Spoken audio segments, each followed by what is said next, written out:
So in the last class, we had learnt about the complaint letter and the reply for it. So there is another letter which we can call it as also a complaint letter. You can see, dear madam, thank you for your letter of 6th January 2009. I am afraid we cannot accept your claim that 100 pieces of audio cassettes delivered to you as a part of our order 2164 were damaged. I have enclosed a photocopy of a delivery note which was signed by Mr. H. Arora of your company, clearly noting that the delivery was made and the products were in good condition. As you can appreciate, we do not feel we can take this matter any further on this occasion. Yours faithfully. So in this case, what has happened? The complaint has been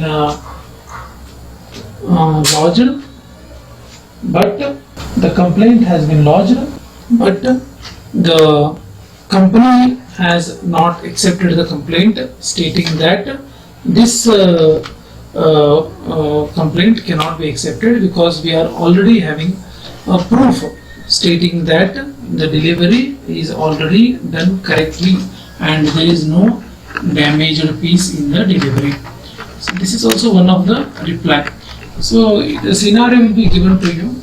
So you have to write the answers and you have to create the letters as per the scenario whichever is given to. So this is again a complaint receipt reply. Once you receive the complaint, this is a complaint acknowledgement, you can call complaint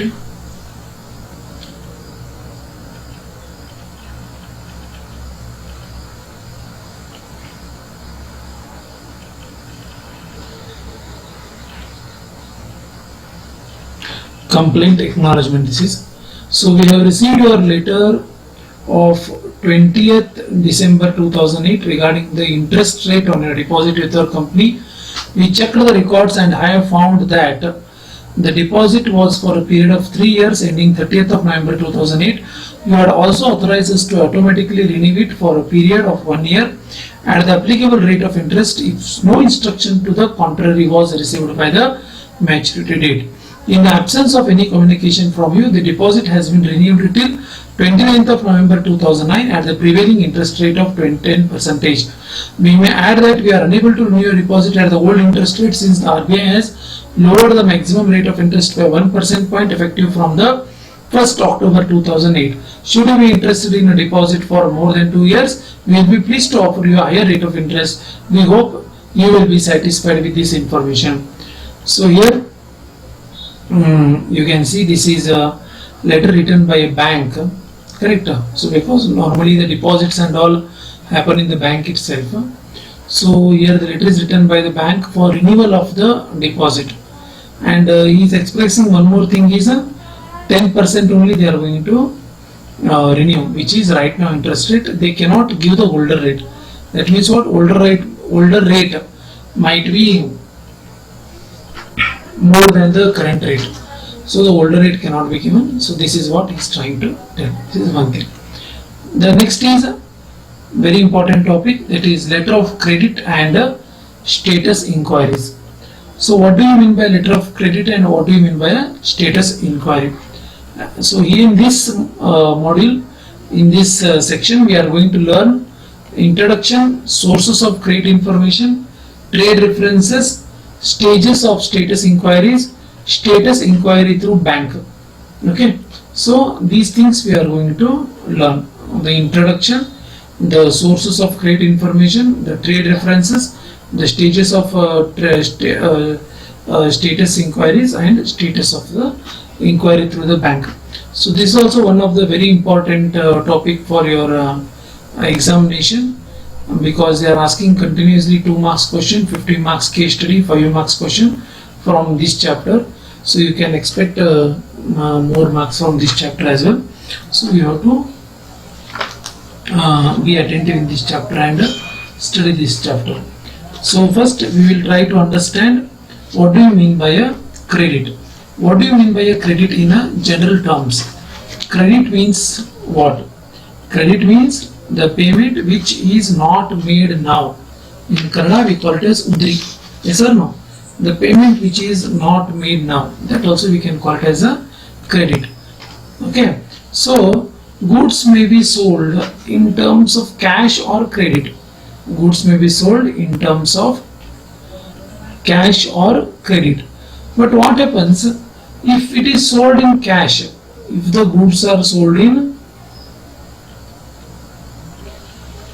cash, there is no issue, because it is just like a give and take policy. You give the goods, the cash will be coming. But in the business, what happens? Many of the transactions do not happen on the cash basis. Many transactions happen on the credit basis. So in business, goods cannot be always sold for cash. Though the credit facility increases the volume of sales,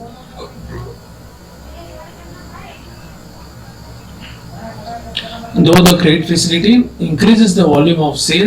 size of the market for the goods of the seller, it involves an element of risks of delayed payment, non-payment, and the bad debts. So normally what happens, the credit facility, why the credit facility is given? To make sure that your sales are increasing. The credit facility is given to make sure that your sales are increasing.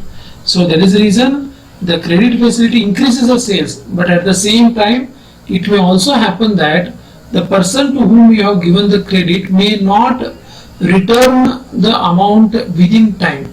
He may not return the amount within time. That is risks of delayed payments. He may not pay you in the correct time. It is one thing. Or he may also not pay also. He may give some reasons of business, or he may become uncontactable. It may also become a bad debt. Bad debt means what? The debt which cannot be recovered. The debt normally we write off against the profit. So that also it can become. So that is the reason credit facility, on one hand it is a good, but on the other hand it also poses many risks. That is the reason every seller, every businessman is having his own credit policy. The credit policy determines on what basis you are going to give credit to some person, because since granting the credit to deserving customers is very delicate matter, the seller has to frame a sound but cautious credit policy to minimize the element of risks involved in credit business. For the purpose, what he has to do? First is he has to make the inquiries regarding the financial standing. You have to understand how the person who is going to take credit from you is financially good. What is his financial credibility? You should also understand what is the reputation of that person who is taking the credit from you. You should also understand what is the credit worthiness of that person. Credit worthiness means what? If even he is given the credit worth 1 lakh rupees, is he having that much revenue he can repay your credit? So this is also one of the very important part. So credit worthiness and what are the character of the new customer. These all things the seller has to determine. This is one thing. Okay, so before granting the credit, he must know following information. What is that information? First is the character of the customer. What is the meaning of character? Character is nothing but the customer's moral conduct, honesty in his financial dealings, business policy, straightforwardness, sound business practices, regularity and promptness in making the payments, reliability, etc. These all terms come under the character. Now next is capacity. What is the capacity? Capacity means it is the repayment capacity. Whether the customer to whom you have given the credit can repay the amount to you. The repayment capacity, which depends upon his business capacity, which is in its turn depends upon his business acumen. organizing skill, managerial capacity, leadership quality, foresight, knowledge of business conditions, judgment capacity, experience, and resourcefulness. All these things come under the capacity only. So next is you have to understand what is the capital of the customer. So capital of the customer means what? See, normally a business is as big as its capital is big. The more the investment is done in the business, the more the business becomes its financial strength increases. So that is the reason capital. What is capital? Capital is nothing but as you might have learnt in your accounts also, it is assets minus the liabilities will give you the capital. Assets minus the liabilities. So that is the reason the seller has to examine the quantum of assets and how many assets are tangible in nature. Tangible means which can be easily liquefied in terms of cash. So how many assets are tangible in nature? What is the market value of those assets which are tangible in nature? And what are the liabilities of the customer? What are the bank accounts? How is he dealing with the banks? Everything you have to understand before giving the credit. Then is the conditions. The conditions refer here to the buyer's business, which means the trends in the market, the trends in the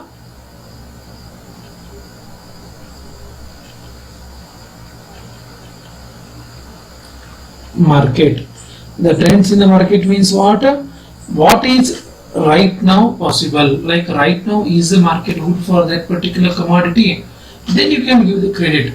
Like if the someone is wanting the credit for the umbrellas which are normally sold in rainy season in the hot summer, so the market trend is down. Normally the umbrellas sale is seen during the rainy season. So that time what happens, that the trend is down. So that is the reason we have to deny that credit. So the conditions are nothing but the trends in the market. What is the credit policy followed by the customer? What is the place of business and what is the number of competitors in that locality and what is the volume of business? All these are the conditions. So whenever you are giving the credit, you have to always remember, or seller has to always remember, these 4 C's: the character, the capacity, the capital, and the conditions. These 4 things have to be very much important. Now, as I told, we have to collect various information. From where the information has to be collected? From where? From where information has to be collected. From where information has to be collected. Correct? From where the information will come? See, there are various sources. One of the sources are the internal sources. Internal, as the name indicates, they are the sources which are already available. For example, what are the past records? The past records of the customer, if he is an old customer.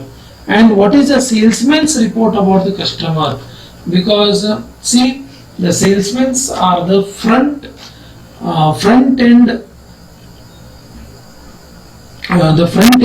what you call the front end of the company. They know exactly what is how is the customer and how he responds to the other people, since they are talking to lot of other company salesmen as well. So salesman report also should be taken. The second is the customer himself. So what happens, whenever someone asks the credit, you can get the information from the customer himself. How will you get the information? You can ask, you can do a personal interview. You can do a personal interview from the customer. See, nothing is wrong because you are giving the credit. And when it comes to business, you have to make sure that you are not going to incur any loss. You have to take all the precautions which are required to be taken to make sure that losses are minimal. So that is the reason you can have a personal interview with a customer also. Personal interview means you can ask him some questions. You can get the financial statements which are furnished by the customer. The financial statements which may include his, you can very clearly ask, the seller can very clearly ask, they can ask the bank statement, the profit and loss account, all the financial statements which are going to reflect on the customer can be asked while giving the credit. Then comes the external sources. External sources means what? External sources are the trade references given by the customer. Now what are the trade references? Say for example, Mr. Buyer, okay, I will tell you, B has asked some credit to seller. Mr. Buyer has asked some credit to the seller. So what will happen? The seller will ask Mr. Buyer to give some references. The references are those people who the seller is already knowing. Those references. Correct. So the buyer will give some references. This is reference number 1, reference number 2, reference number 3. These are those people, A, B, C, example. So the seller has to contact these references A, B, C, and he has to ask about the buyer. How is the buyer? Do you recommend him? Should I give him the credit? Then the customer should also give some bank references. Like he can tell, this is a bank which I am banking upon. You can ask whatever you want from this bank. You can also give the credit standing information. Now what is the credit standing information? See, if you are applying for the loan, they check the score that is called as the CIBIL score. What this score denotes? This denotes that what is your credibility, what is your repayment record, and have you defaulted any loan, have you settled any loan. All the things are mentioned in the CIBIL, and it also calculates certain points. If the points are below certain limit, like for 700, right now it is 700, the loan may get rejected. In the same way as the for individual, the CIBIL ratings are there. In the same way for the what we call the businesses, we have credit standing information. The credit standing information is normally given by the trade associations, or the mercantile agents. Mercantile agents, from the trade associations, from the mercantile agents, from the inquiry agencies, the third party inquiry agencies, they all give you the credit standing. If it is a big business, they have the credit ratings, which we can call it as CRISIL. There is also another rating called as the ICRA. There are many other bureaus which give the credit rating to the businessman, to the company. That credit rating is used to avail the credit. Also, it is used to avail the bank loans and the what you call the overdraft facility also. So, credit standing information. Okay. So now again we are going to study step by step what is the meaning of trade references and what is the credit standing information. What is the meaning of the trade references? So it is a 2 marks question. What are the trade references? You can make a note. Trade references are the name of business firms which can furnish information about the credit worthiness of the customer. Okay, so they are just the names. As I told, they are the names of the business firms. These persons will give you what is the credit worthiness of the customer who has asked for the credit. So after receiving the information from the references about the credit worthiness of the customer, the seller has to decide whether to give the credit or to not to give the credit.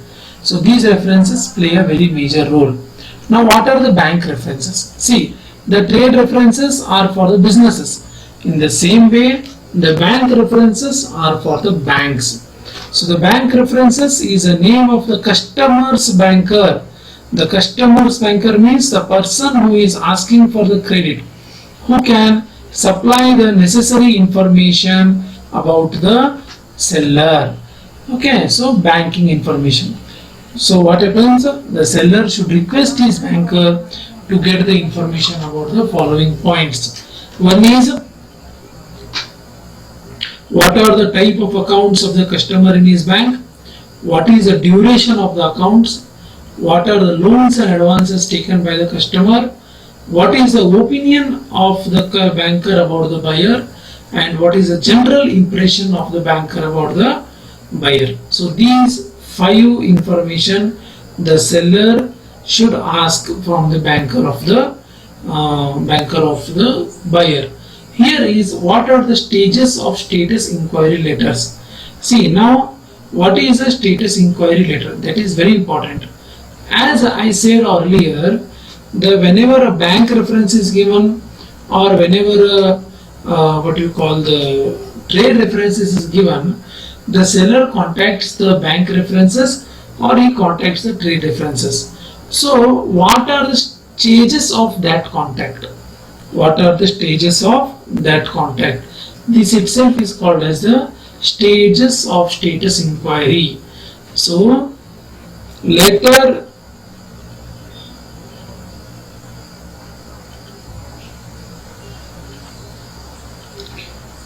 stages of the status inquiry letters. Here, the letter requesting the customer seeking credit facility to quote trade references.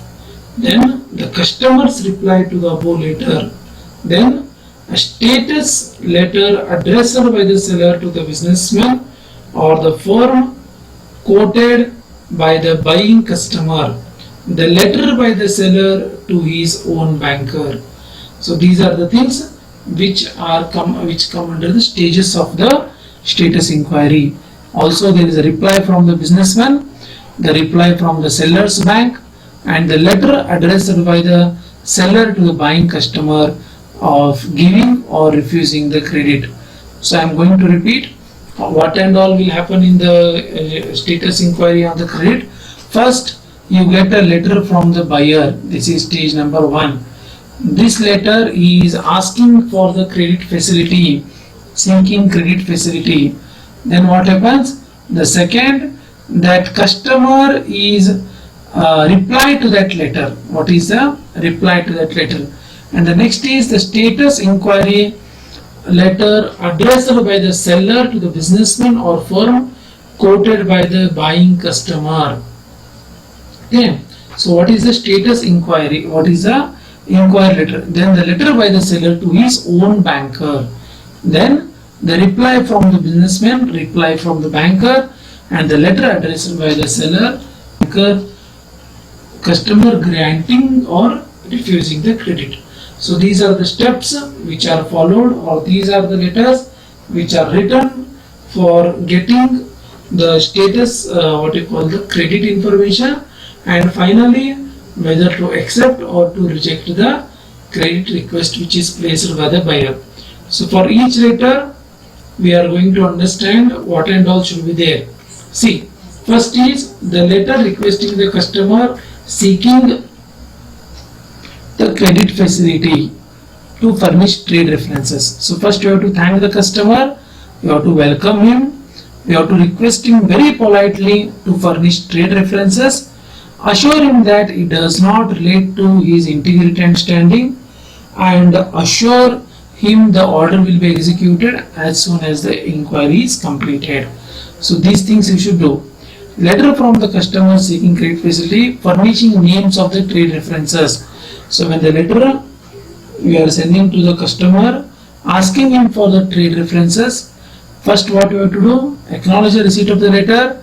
The trade and the bank references should be clearly mentioned.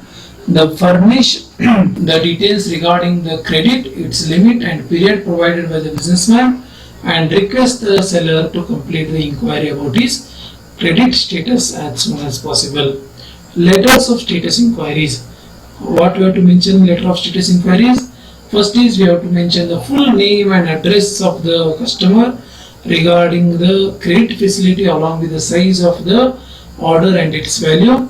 Inform the referee that the letter inquiring about the credit status is being addressed to him. Express your willingness to reciprocate and extend similar courtesy when the occasion arises. What is the reply of the letter to the status inquiry? Mention how long you have business relations with the concerned customer and the nature of business dealing with him. Mention about the experience you had with the customer and your opinion about his trustworthiness. Mention tactfully whether you consider the customer worthy or otherwise.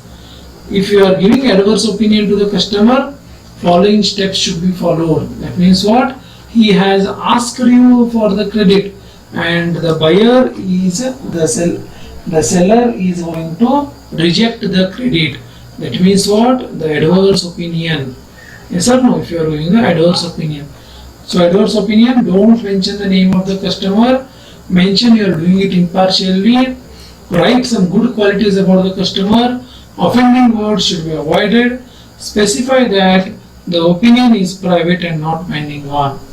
So what is final the letter? If everything is passed, the letter you are giving for the credit facility. The first one is how we are going to grant the credit facility. One is express happiness on deciding to extend the credit facility. Explain the credit policy in detail. Mention about interest if any. Interest means what? You are giving him the credit. He will be paying after 3 months. Example I am telling. So for these 3 months, are you going to charge him any interest? Mention about interest. Explain about the routine practice. Details about the rate of discount and hope for continuous business dealing with the firm. So these things you should make sure. If you are going to refuse the credit facility, you have to thank the customer, explain the credit policy, inform about the refusal to grant credit, utmost caution and very polite and tactful manner. You should be very cautious and you should be very polite and you should always be tactful in nature so that the buyer doesn't feel hurt. The ego of the buyer is not hurt and he can again come to you in the next time for the business with you. Explain the facilities and concessions that are granted for cash as an alternative. Assure the customer about grant of credit facility at a future date when the circumstances permit. So here is one letter given. So we will learn about the letter in the next class. Okay, thank you so much. If you have any doubts, please mention in the chat. In middle of the chapter during excuse me for that, and kindly mention that what the other things or what are the things you have thought that you don't have been discussed. I will make sure that I am going to review that and I can take necessary steps so to avoid that in the future lessons. So hope you understood this lesson. This is very important and these questions are asked for 2 marks, 15 marks and 5 marks in your degree BCom examination. It is also very important from your credit point of view as different careers itself are there. If you go to some bank, there is a career, there is a complete business line called as a credit officer, credit assessment officer. In the credit card department also credit office assessment officer is there. In banks also mortgage officer is there. All these are interrelated with each other and all these require you to know this basic information about the communication and basic information about writing such letters. That is the reason please concentrate on this chapter more and if somewhere I have gone bit fast, please pause and read the points once again. Try to understand the points. If any point is not understood, chat or you can WhatsApp me. I will clear the point then and there itself. But make sure that you are thorough with the topic and you should be remembering this until your placement interviews. So thank you so much for watching this entire video.